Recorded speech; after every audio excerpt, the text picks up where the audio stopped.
Ito po yung mga bago kong papisa na mga yan Brahma po yan. Tingnan yung mga paa nila. May mga balahibo. O, diba? Ayan, mga Brahma. At dito naman sa kabilang kulungan, mga magto 2 weeks old na mga bibi. Ayan. So, mga bago lang din po yan.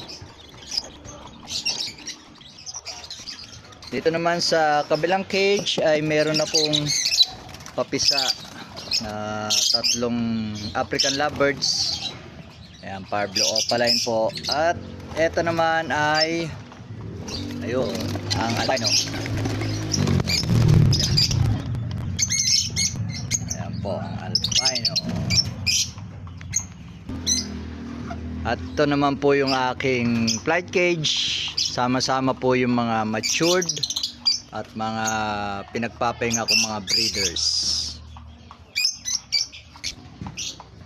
Dito naman po sa side na to, meron din ako mga alagang bibi. Ayan, magkakasama po yung mommy duck at ang kanyang mga anak. Ayan, pwede ko na siguro i-transfer to kasi medyo malalaki na rin. Mga ducklings. Ito naman yung aking mga ito si Coco ni nasa Tocam. Bakit? Ganyan. Parang si Coco. Pwede ito ko now. At may mga kasama din yung mga Chinese chicken. May brown chicken.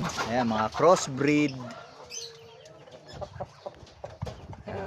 Ito po ay Sussex. At ito po yung mga iba ko pamra. Ayan, marami po yan.